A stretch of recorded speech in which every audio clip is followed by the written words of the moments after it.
Assalamualaikum warahmatullahi wabarakatuh. Perkenalkan, nama saya Dava Hafiz Alfaris dari kelas 10 TBSM 2. Di sini saya akan mempresentasikan tentang lari jarak pendek. Lari jarak pendek adalah salah satu unsur dari pendidikan jasmani dan kesehatan yang perlu dipelajari. Pengertiannya, tekniknya, manfaatnya, dan peraturan dasarnya. Sederhananya, seorang atlet pelari memanfaatkan kakinya dengan kecepatan paling tinggi guna mencapai target waktu secara singkat.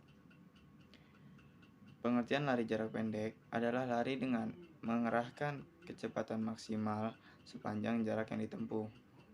Biasanya jarak yang ditempuh adalah 100 meter, 200 meter, dan 400 meter.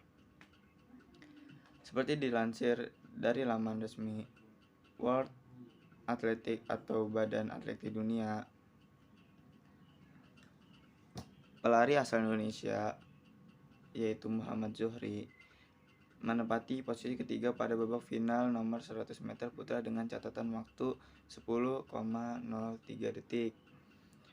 Dan sekaligus Muhammad Zohri menjadi pelari asal Asia Tenggara tercepat saat ini. Sejarah lari pendek.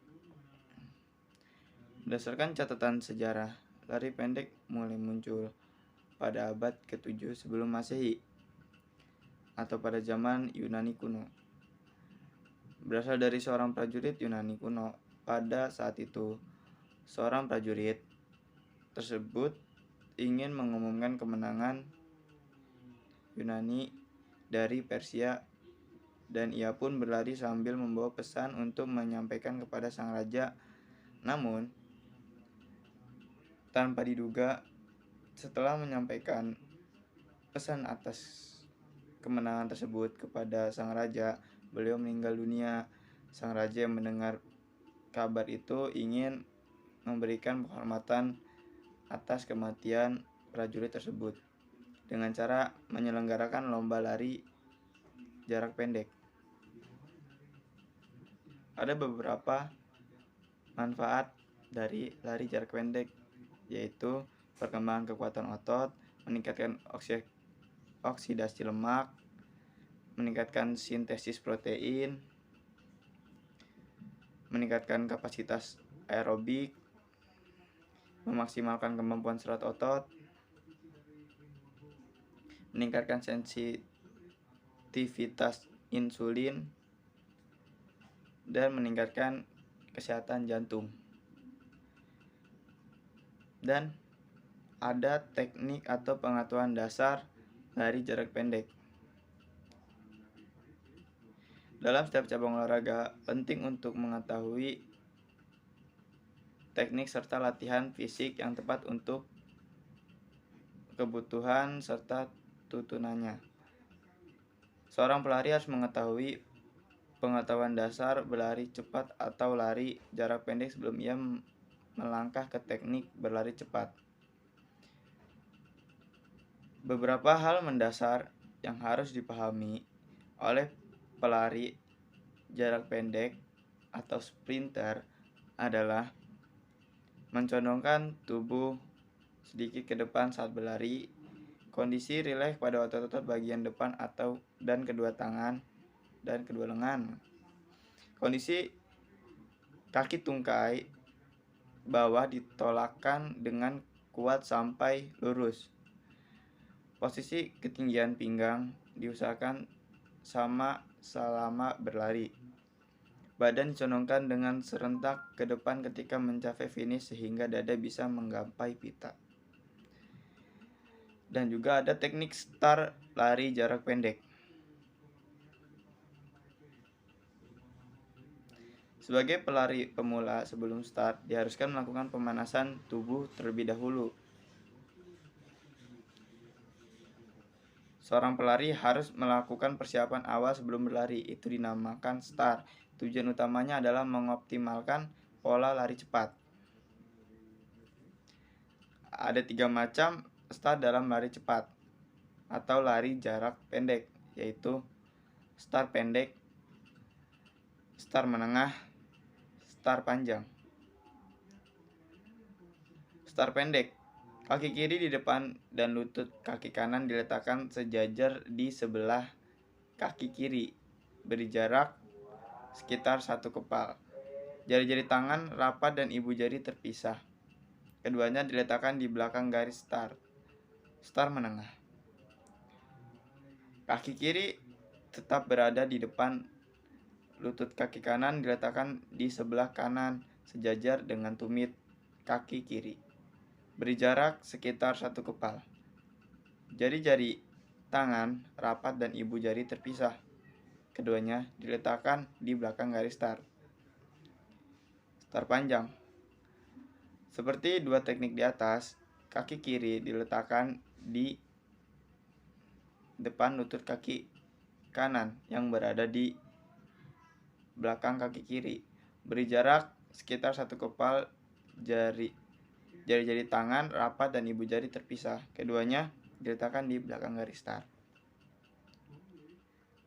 Terdapat 3 urutan langkah-langkah teknik start lari jarak pendek, antara lain sebagai berikut. Ada aba-aba bersedia.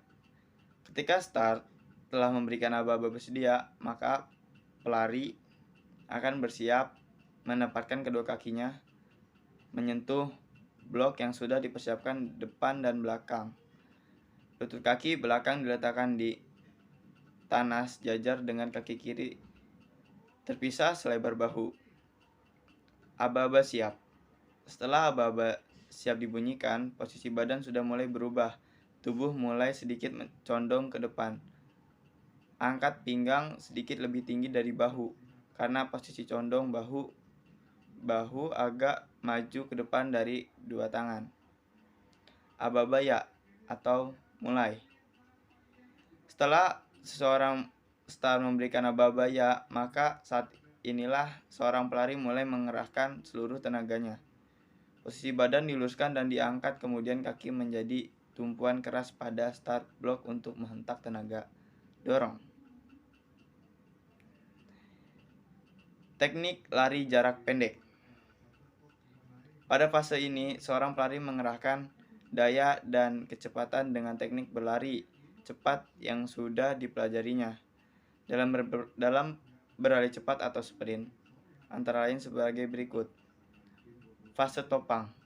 Fase topang bertujuan untuk memperkecil hambatan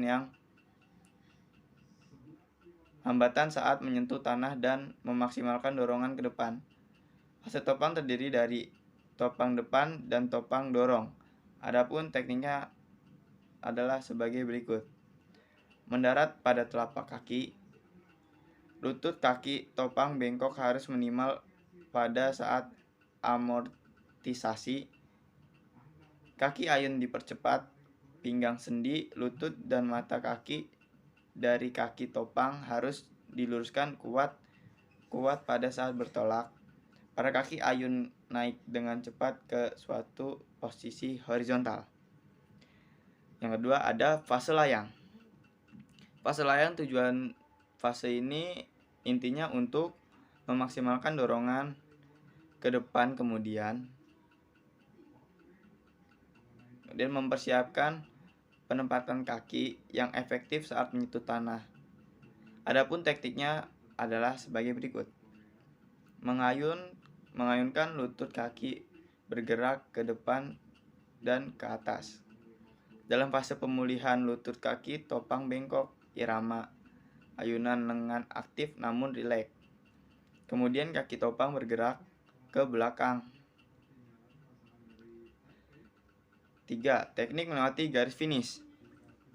Inilah salah satu teknik penentu saat pelari mencoba meraih kemenangan, yaitu garis finish. Terdapat 3 teknik pada saat melewati garis finish pada lari jarak pendek atau sprinter, yaitu mencondongkan dada kemudian menjatuhkan ke depan. Salah satu bahu dijatuhkan ke depan secepat mungkin lari sampai beberapa meter garis finish terlewati.